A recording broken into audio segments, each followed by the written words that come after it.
అభివృద్ధి పదంలో నడిపించినటువంటి అభివృద్ధి కాముకులు, మంచి విజన్ ఉన్నటువంటి నాయకులు పెద్దలు శ్రీ నారా చంద్రబాబు నాయుడు గారిని ప్రసంగించాల్సిందిగా కోరుతా ఉన్నాను.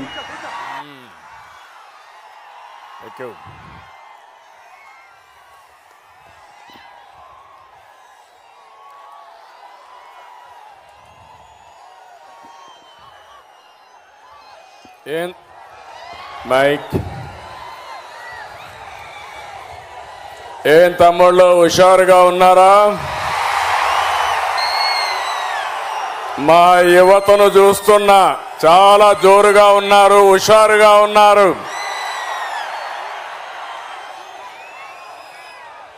గౌరవనీయులు పవర్ స్టార్ మిత్రులు, మీరు అభిమానించే నాయకుడు జనసేన అధినేత పవన్ కళ్యాణ్ గారు,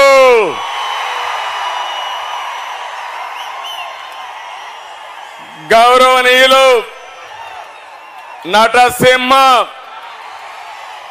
బాలకృష్ణ గారు, తెలుగుదేశం జనసేన వేదిక పైన అగ్రనాయకత్వం అంతా ఉన్నారు.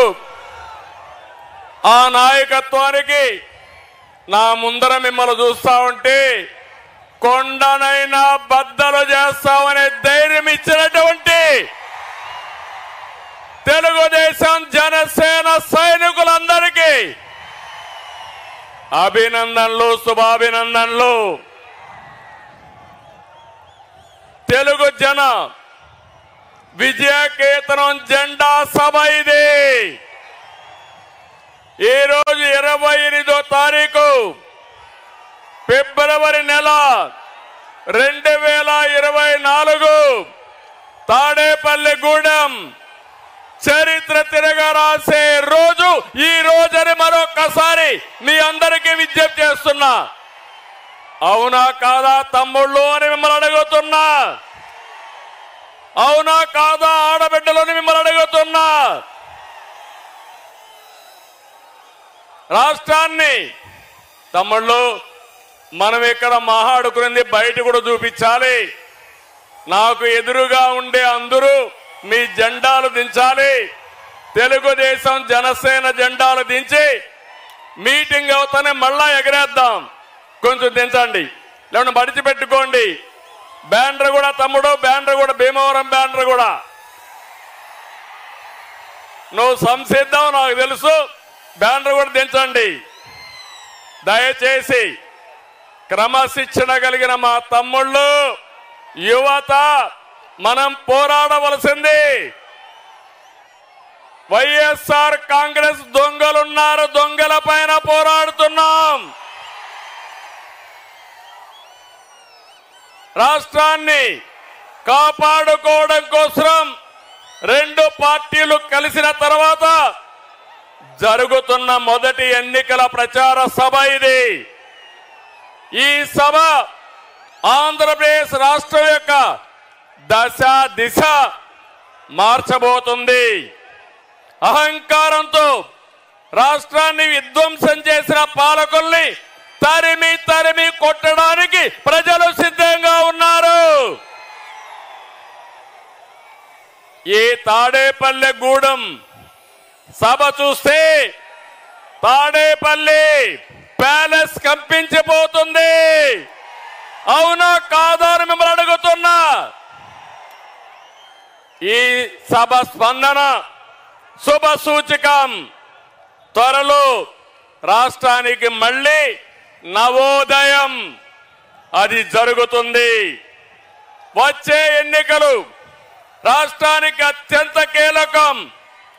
అందుకే రెండు పార్టీలు కలిసి బరిలో దిగాయి.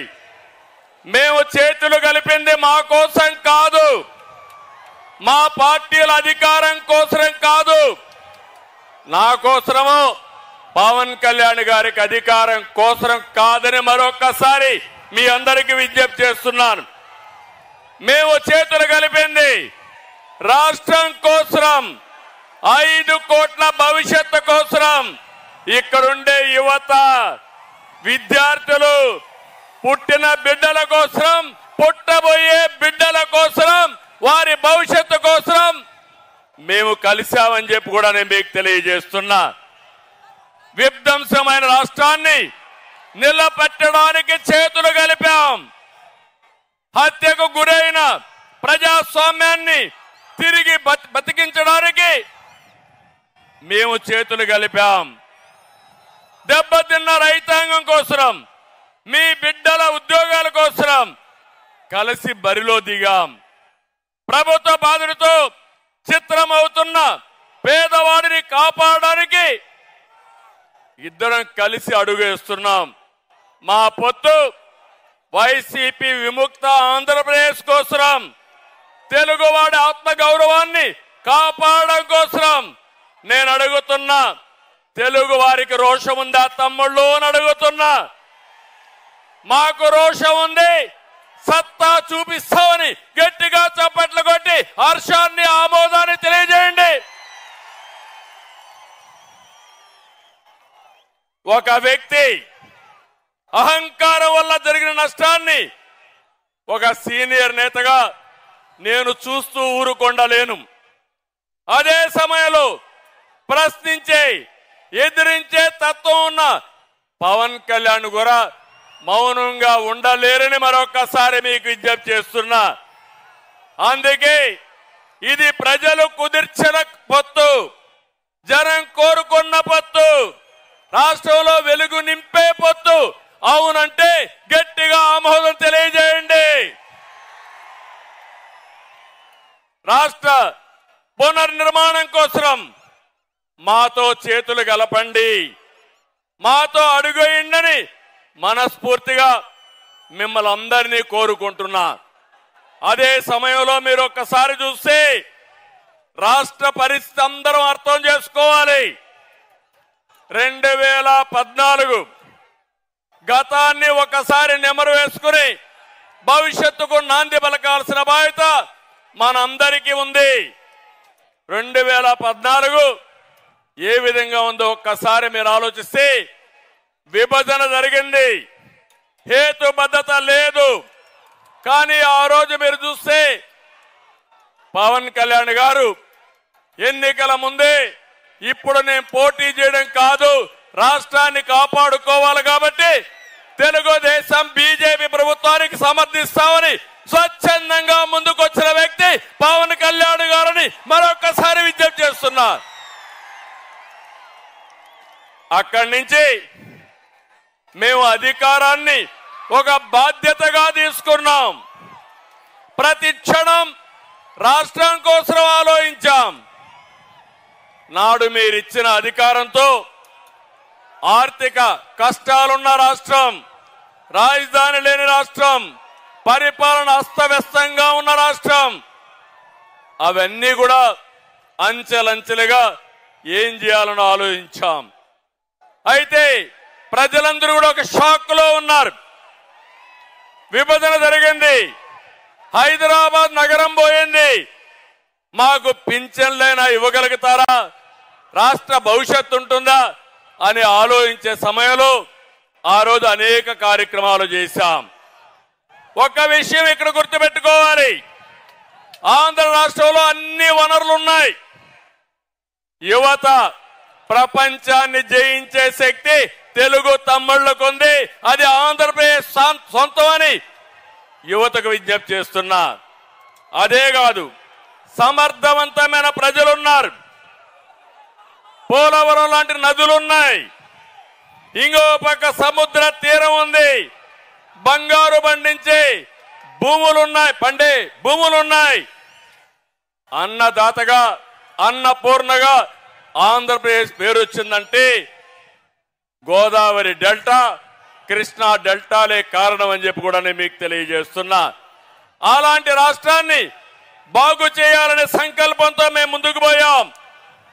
ఆ రోజు 2029కి విజన్ డాక్యుమెంట్ తయారు చేశాం. అమరావతి హైదరాబాద్ కంటే మిన్నగా ఒక రాజధాని ఉండాలని ప్రపంచమే గుర్తించే విధంగా చేయాలని ఆ రోజు రూపకల్పన చేశాం. పోలవరం పూర్తి చేసి రాష్ట్రంలో ప్రతి ఒక్క ఎకరాకు నీళ్లు ఇవ్వాలని ఒక ఉన్నతమైన సంకల్పంతో ముందుకు పోయాం. కానీ మీరు చూస్తే కేంద్రం నుంచి 11 విద్యా సంస్థల్ని ఐఐటి గాని, ఐఐఎం గాని, సెంట్రల్ యూనివర్సిటీ గాని, all India institution of medical science గాని ఇవన్నీ తీసుకొచ్చాం.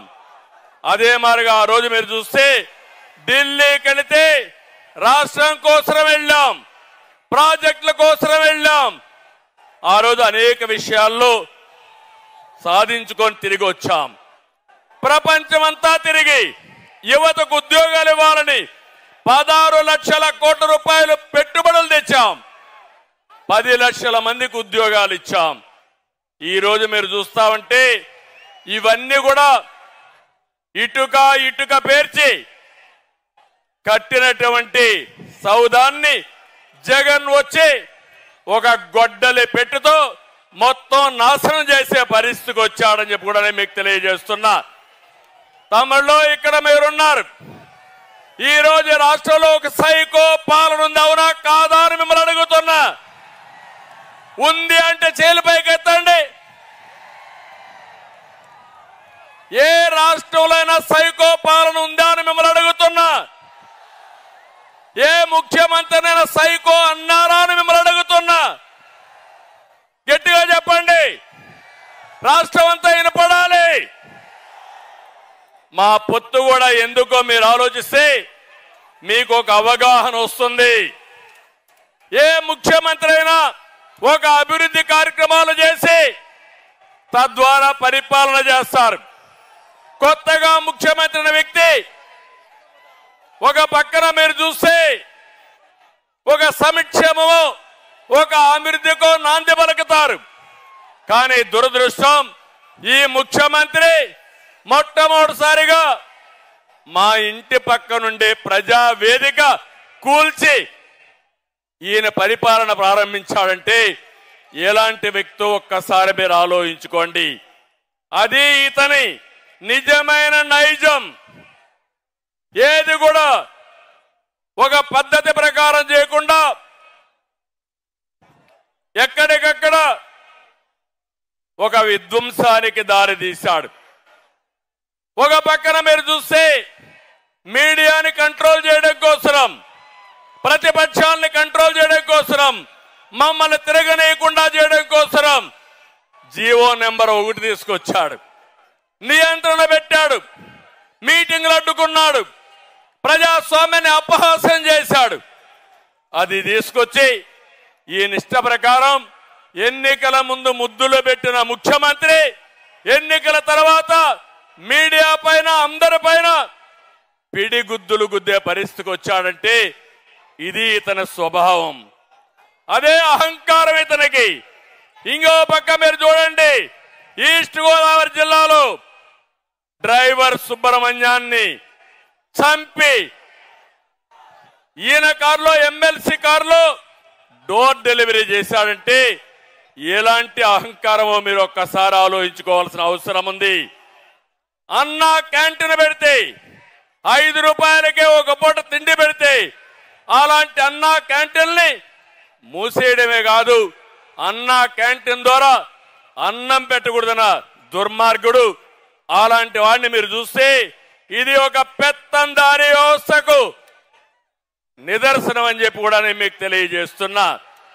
రాజధానిని అడ్డుకున్నారని ఆ రాజధాని మీద శాసన మండలిలో బిల్లు పాస్ చేశారని శాసన మండలి రద్దు చేయాలని పోయాడంటే ఎంత అధికార దుర్వినియోగం మీరు ఆలోచించుకోవాల్సిన అవసరం ఉంది.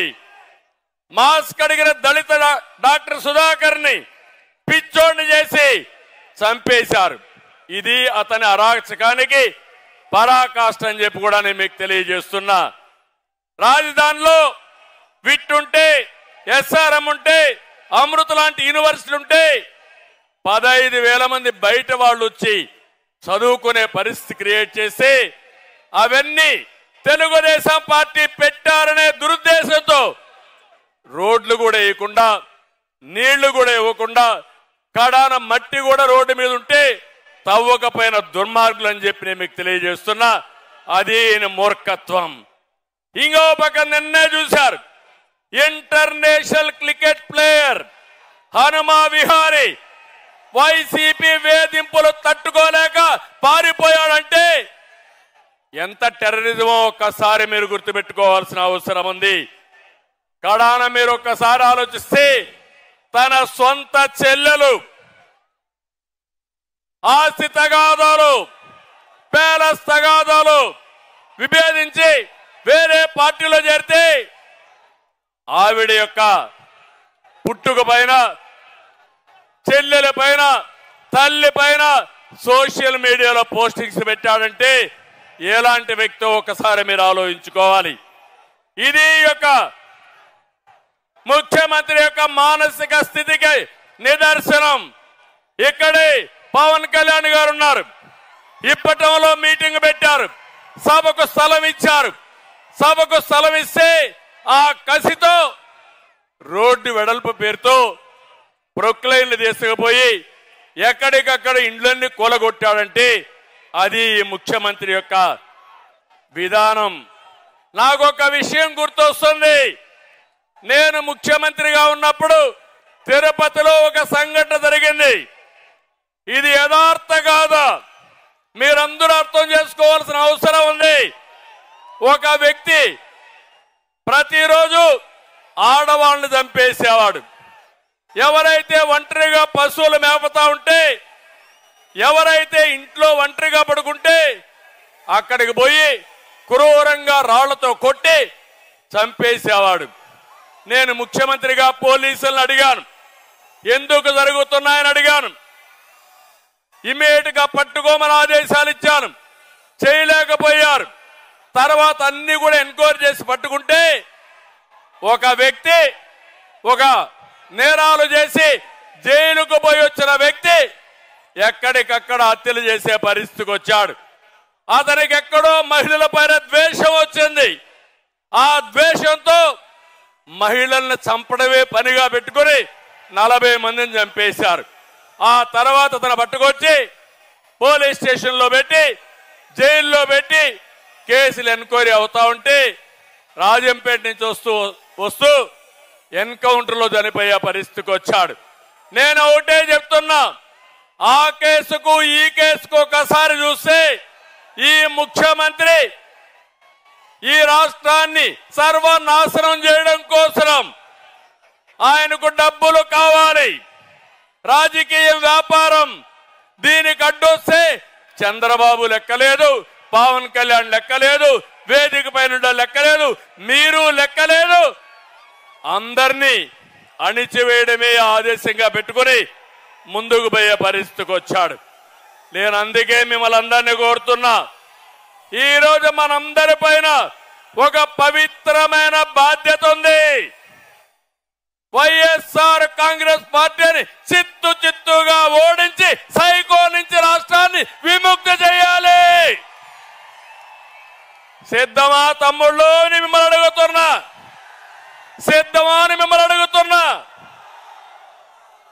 ఈరోజు మీరు చూస్తే జగన్ విధ్వంసం, అరాచకాలను పరిస్థితి, దాడులు, కేసులు ఇవన్నీ పెట్టే పరిస్థితికి వచ్చారు. ఇంకో పక్కన ఈరోజు మీరు ఒకసారి చూస్తే ఒక్క విషయం ఈ తాడేపల్లిగూడెం సభలో చెప్పాలనుకుంటున్నాను. ఈ రాష్ట్రాన్ని ముఖ్యమంత్రి జగన్మోహన్ రెడ్డి రాష్ట్రంగా చూడడం లేదు. రాష్ట్రంలో ప్రజలున్నారన్న ఆలోచన లేదు.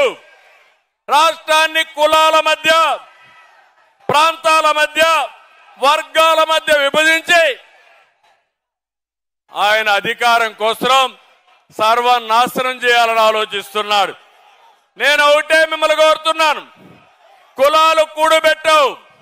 మంచి పాలకులు, మంచి ప్రభుత్వం మాత్రమే మన జీవితాలను మారుస్తున్నాయి. అట్లా కాకుండా ఒక చెడు వ్యక్తి వస్తే ఆ కులం వాళ్ళు కూడా సర్వనాశనం అయ్యే పరిస్థితికి వస్తారు. ఈ విషయం మీరు గుర్తుపెట్టుకోండి. అందుకే ఈరోజు మేము ఒకటే కోరుతున్నాం, ఆంధ్రప్రదేశ్ అంటే ఒక మంచి రాష్ట్రం. నా ఆలోచన, మిత్రులు పవన్ కళ్యాణ్ గారి ఆలోచన, తెలుగు జాతిని ప్రపంచంలోనే నంబర్ 1 కమ్యూనిటీగా తయారు చేయాలనేది మా సంకల్పం. దీనికి మీరు సిద్ధంగా ఉండాలని మిమ్మల్ని అందరినీ కోరుకుంటున్నా. ఈరోజు మేమిద్దరం కలిసి పొత్తులు పెట్టుకున్నాం. మాకు ఏమి భేషజాలు లేవు. ఈ రాష్ట్రాన్ని కాపాడడం కోసం అవసరమైతే ఎలాంటి త్యాగాలు చేయడానికైనా మేము సిద్ధంగా ఉన్నామని మరొకసారి విజ్ఞప్తి చేస్తున్నా. ఏం తమ్ముళ్ళో మీరు సిద్ధమా అని మిమ్మల్ని అడుగుతున్నా. టీవీలు చూసే ఆడబిడ్డలో మీరు సిద్ధమా అని మిమ్మల్ని అడుగుతున్నా. ఇంకో పక్క ఎన్ని విధాలుగా ప్రయత్నం చేశారు పవన్ కళ్యాణ్ గారి మీద. విమానంలో వస్తే వీళ్ళబ్బ సొత్తు మారిగా విమానాశ్రయానికి రావడానికి వీలు లేదంట. విశాఖపట్నంలో వీధుల్లో తిరుగుతా ఉంటే తిరగకూడదని ఆయన హోటల్లో కట్టడి చేసే పరిస్థితికి వచ్చారు. కడాన అహంభావం ఎంతవరకు వెళ్ళిందంటే సినీ ప్రముఖులు కూడా శాసించే పరిస్థితికి వెళ్లారు. సినిమా టికెట్ల పేరుతో మహానటుడు చిరంజీవిని, మహాదర్శకుడు రాజమౌళిని అవమానించే స్టేజ్కి వెళ్లారు. నేను బాధపడ్డా, చాలా వరకు నొచ్చుకున్నా. జీవితంలో ఇలాంటి జరగకూడదు అనుకున్నా, అలాంటి జరిగే పరిస్థితి వచ్చింది. అందుకే నేను మిమ్మల్ని అందరినీ ఒకే విషయం అడుగుతున్నా. వై నాట్ 175 అంటున్నాడు జగన్. మేము అడుగుతున్నాం, ఏమి పొడిచావని నీకు ఓటేయాలి. వై నాట్ 75 కాదు, వై నాట్ జాబ్ క్యాలెండర్? సమాధానం చెప్పు. Why not D S C? Why not ఉచిత ఇసుక? ఇప్పుడే మిమ్మల్ని చూస్తా ఉంటే నాకు అనిపిస్తుంది, వై నాట్ 175 కాదు తమ్ముళ్ళు, వై నాట్ పులివెందల? అవునా కాదా? పులివెందల్లో కూడా ఓడించాలా లేదా? ఓడించాలంటే తాడేపల్లి శబ్దం పులివెందలు నిలబడాలి. గట్టిగా చెప్పండి.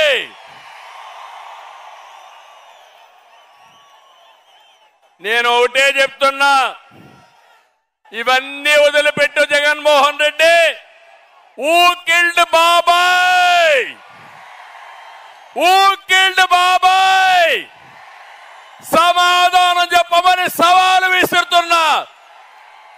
న్యాయమవునా కాదా యువత? తమ్ముళ్ళు, ఇంకో పక్క జగన్ ఒక బ్లఫ్ మాస్టర్. అవునా కదా? బ్లఫ్ మాస్టర్ అవునా కాదా? మామూలుగా బ్లఫ్ మాస్టర్ అంటే అబద్ధాలు పదే పదే చెప్పడం, రెండో చేయని పనుల్ని చేసినట్టు చెప్పుకోవడం. ఇది చేసే వ్యక్తుల్ని బ్లఫ్ మాస్టర్ అంటారు. ఒకప్పుడు నేను చూశాను ఊరల్లో కణికట్టు కట్టేవాళ్ళు. కణికట్టు అంటే ఉన్నది లేని పదే పదే చెప్పి మనల్ని నమ్మించాలని ప్రయత్నం చేసేవారు. అలాంటి వ్యక్తి జగన్మోహన్ రెడ్డి.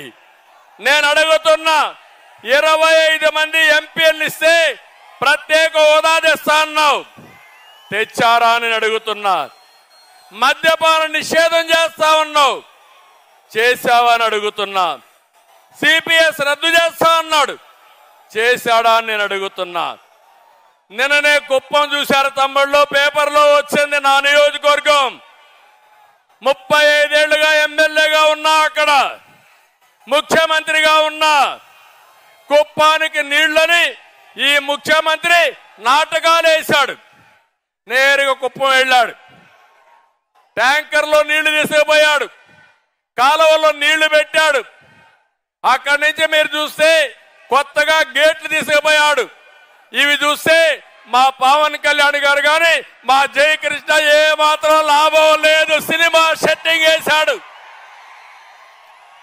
నీళ్లు వదిలిపెట్టాడు, సాయంత్రం వదిలిపెట్టి వచ్చాడు.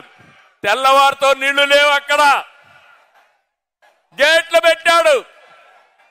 ఉదయం 11:30 గంటలకు గేట్లు పెట్టి తర్వాత రోజున 10:30 గంటలంటే 23 గంటల్లో సినిమా సెట్టింగ్లు కూడా తీసుకొని వెళ్లిపోయే పరిస్థితికి వచ్చారు. ఇది ముఖ్యమంత్రి విశ్వసనీయత. నేను చెప్తున్నా, నేను మొన్నే పిలిపించా, నా నియోజకవర్గం ప్రజలకు విజ్ఞప్తి చేశా, 1,00,000 ఓట్ల లక్ష్యంగా బాబుకు సహకరించమని ఒక పిలిపించా.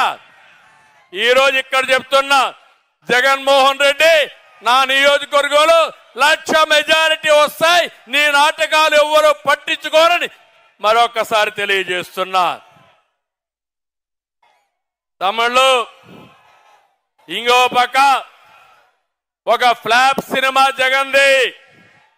2019లో అధికారం కోసం పాదయాత్ర చేశాడు, జ్ఞాపకం ఉందా అని మిమ్మల్ని అడుగుతున్నా. నేను గాని అనుకోనంటే పాదయాత్ర చేసేవాడా అని మిమ్మల్ని అడుగుతున్నా. నాకు ఒక్క అవకాశం ఇవ్వండి అని బుగ్గలని మీరాడు, జ్ఞాపకం ఉందా అని అడుగుతున్నా. ముద్దులు పెట్టాడు, జ్ఞాపకం ఉందా అని అడుగుతున్నా.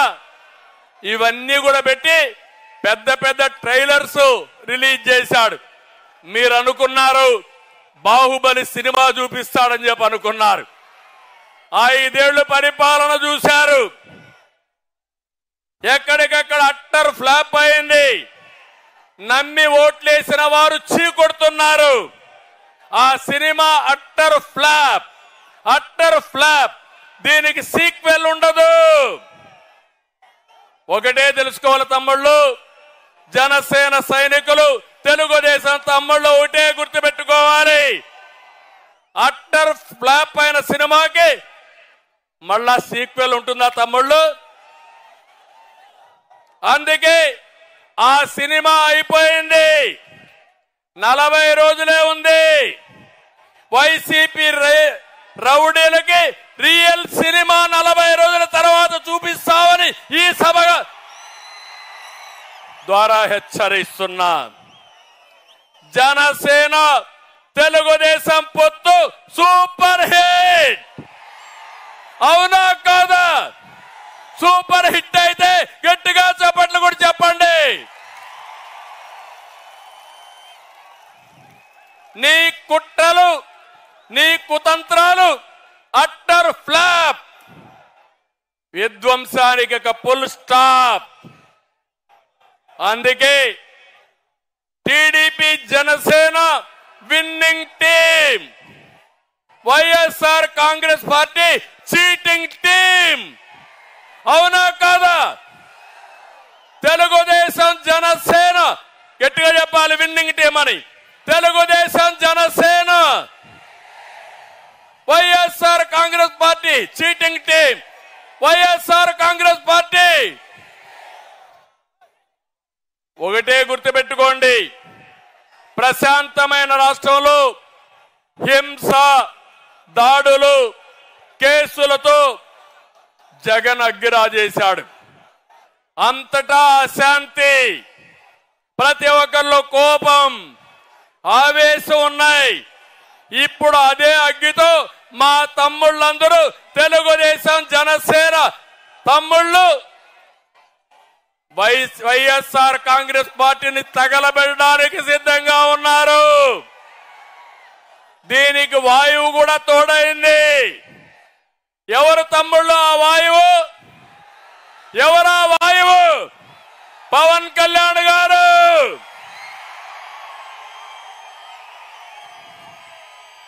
ఇక అగ్గికి వాయువు తోడైతే ఏమవుతుంది? వైఎస్ఆర్ కాంగ్రెస్ పార్టీ బుగ్గైపోతుంది. అవునా కాదా అని మిమ్మల్ని అడుగుతున్నా. అందుకే ఈరోజు మీ అందరికీ ఒకటే విజ్ఞప్తి చేస్తున్నా, మేమిద్దరం కలయిక ఈ రాష్ట్ర భవిష్యత్తు కోసం చేసిన కలయిక. ఈరోజు 99 సీట్లు అనౌన్స్ చేశాం, మిగిలిన సీట్లు కూడా అనౌన్స్ చేస్తాం. ఈ 2 కూడా మీ ఆశీర్వాదాల కోసం. మొదటి మీటింగు ఈ తాడేపల్లిగూడెంలో పెట్టాం. ఇది చూసిన తర్వాత నాకు అర్థమైపోయింది, ఈ గెలుపు ఎవ్వడు ఆపలేడు. గెలుపు మనదే. అవునా కాదా? అయితే మేము కూడా ఒక బాధ్యతగా అభ్యర్థుల ఎంపిక కూడా చేస్తున్నాం. 1,30,00,000 మందిని ప్రజాభిప్రాయం సేకరణ చేసి ఎక్కడికక్కడ అవగాహన చేసి ప్రజల్లో ఎవరుంటారో వాళ్ళనే అభ్యర్థులుగా పెట్టడానికి ముందుకెళ్తున్నాం. ఈ అభ్యర్థులు చూసిన తర్వాత జగన్లో భయం మొదలైంది. దీంతో మళ్ళా అభ్యర్థులు మారుస్తానంటున్నాడు. మన అభ్యర్థులు విద్యావంతులు, పేరున్న వారు. జగన్ అభ్యర్థులు స్మగ్లర్లు, రౌడీలు. వైసీపీ అభ్యర్థులు మళ్ళా గెలిస్తే రక్షణ ఉంటుందా అని మిమ్మల్ని అడుగుతున్నా. అందుకే బూతులు మాఫియా నేతలు కావాలన్నా, ప్రజలకు సేవ చేసి మంచి వ్యక్తులు కావాలన్నా మీరే ఆలోచించండి. రాష్ట్రాన్ని పునర్నిర్మాణం చేసుకోవాలి, మంచి చేయాలని తపన మాలో ఉంది, సంకల్పం ఉంది, బాధ్యత ఉంది. కావాల్సింది మీ మద్దతు ఇస్తామని ఆశీర్వదించమని మరొక్కసారి కోరుతున్నా. జగన్ రాష్ట్రాన్ని ఎలా దోచుకోవాలో స్కెచ్ ఉంది. మా దగ్గర రాష్ట్రాన్ని ఎలా అభివృద్ధి చేయాలి, ఎలా నిలబెట్టాలని బ్లూ ప్రింట్ ఉందని మీ అందరికీ విజ్ఞప్తి చేస్తున్నా. బాధుడు లేకుండా సంక్షేమం చేస్తాం, కోతలు లేకుండా పథకాలు ఇస్తాం, పెట్టుబడులు తెచ్చి సంపద సృష్టిస్తాం, నీళ్లు ఇచ్చి రైతులు బతికిస్తాం, యువతకు ఉద్యోగాలు ఇస్తాం. ఈ మాఫియా పాలకుడు తాను దోచుకున్న డబ్బులతో మళ్ళా మీ దగ్గరకు వస్తున్నాడు. నేను ఒకటే మిమ్మల్ని కోరుతున్నా, మేము సంపాదించే సంపద ద్వారా వచ్చే ఆదాయం ఈ పేదవాళ్ళకే ఇస్తాం. అది అనునిత్యం జరుగుతుందని చెప్పి కూడా నేను మీకు తెలియజేస్తున్నా. అందుకే సూపర్ 6 అనే కార్యక్రమం తీసుకొచ్చాం. రేపో ఎల్లుండో మళ్ళీ అన్ని వర్గాల్ని న్యాయం చేసేట్టుగా బీసీ డిక్లరేషన్ ఇస్తాం, ఎస్సీకి డిక్లరేషన్ ఇస్తాం, ఎస్టీల కోసం ఆలోచిస్తాం, మైనారిటీల కోసం చేస్తాం, మహిళల కోసం ఆలోచిస్తాం, రైతుల కోసం ఆలోచిస్తాం. కడకు ఉద్యోగులకు కూడా న్యాయం చేసే విధంగా తెలుగుదేశం పార్టీ జనసేన ఎన్నికల మేనిఫెస్టో తొందరలోనే రిలీజ్ చేస్తామని ఈ సభ ద్వారా మీకు తెలియజేస్తున్నా. అందుకే ఒక్క విషయం నేను మిమ్మల్ని అందరినీ కోరుతున్నా. ఈరోజు ఈ పవిత్రమైన సభలో, రాష్ట్రాన్ని కాపాడే ఈ మహాసభలో ఒకే విషయం మిమ్మల్ని కోరుతున్నా. మనం ఐక్యంగా ఉండడానికి, ఈ రాష్ట్రం బాగు కాకుండా చూడడానికి అనేక కుట్రలు కుతంత్రాలు చేస్తారు. ప్రతి ఒక్క వ్యక్తి అప్రమత్తంగా ఉండాలి. ఆ అప్రమత్తంగా లేకపోతే రాష్ట్రం నాశనం అయిపోతే, రాష్ట్రం నష్టపోతే అందులో కూడా మనం కూడా బాగాలి. అందుకే అందరికీ సీట్లు ఇవ్వలేకపోవచ్చు, కానీ అటు జనసేన ఇటు తెలుగుదేశం కోరుకున్న వాళ్ళందరికీ సీట్లు ఇవ్వలేం. కానీ ఒకటి మాత్రం మేము హామీ ఇస్తున్నా ఈ మహాసభలో, పవన్ కళ్యాణ్ గారి సమక్షంలో. అది ఏంటంటే, పని చేసిన ప్రతి ఒక్క కార్యకర్తకు, నాయకుడికి న్యాయం చేసే బాధ్యత ఈ రెండు పార్టీలు, ఈ ఇద్దరు నాయకులు మేము తీసుకుంటాం. ఒక్క విషయం మీరు గుర్తుపెట్టుకోండి, నేతలు ఎవరు ఎగోగు పోవద్దండి. ఎవరు ఎక్కువ కాదు, ఒకరు తక్కువ కాదు. ఒక పార్టీ వెనకాన మరో పార్టీ నడవడం లేదు. రెండు పార్టీలు కలిసి ప్రజల కోసం అడుగులేస్తున్నాం. పార్టీల నిర్ణయాన్ని ఆదేశాల్ని అర్థం చేసుకున్న తెలుగుదేశం జనసేనకులకి శిరస్సు వంచి నా నమస్కారాలు తెలియజేస్తున్నా. ఈ విషయం ప్రతి ఒక్కరూ అర్థం చేసుకోవాల్సిన అవసరం ఉంది. ఒక అనుభవంతో చెప్తున్నా, రాష్ట్రానికి న్యాయం చేయాలనే సంకల్పంతో పవన్ కళ్యాణ్ గారు నేను ఈ మహా ఉద్యమానికి శ్రీకారం చుట్టామని చెప్పి కూడా నేను మీకు తెలియజేస్తున్నా. ప్రజల జీవితాల్ని ఛిద్రం చేసిన ఫ్యాన్ని టీడీపీ జనసేన కొట్టే దెబ్బకు ముక్కలైపోవాలి. చేస్తారా తమ్ముళ్ళని మిమ్మల్ని అడుగుతున్నా. కలిసి పని చేయండి, కసితో పనిచేయండి, కష్టపడి పనిచేయండి.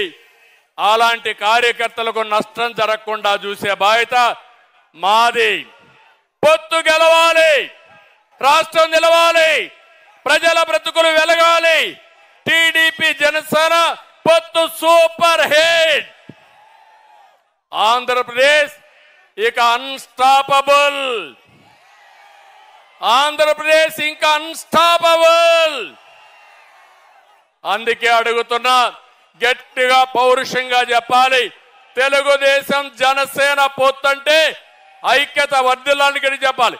తెలుగుదేశం జనసేన ఐక్యత వర్ధిల్లాలి గట్టిగా.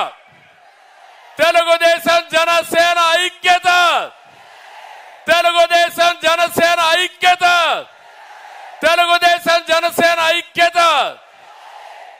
Thank you. మిమ్మల్ని చూశాను, చాలా ఆనందంగా ఉంది. ఈ ఉత్సాహం చూసిన తర్వాత గెలుపు మనదే. ఎన్నికలయ్యే వరకు నిద్రపోవద్దని మరొకసారి విజ్ఞప్తి చేస్తూ అందరికీ నమస్కారాలు. జై హింద్.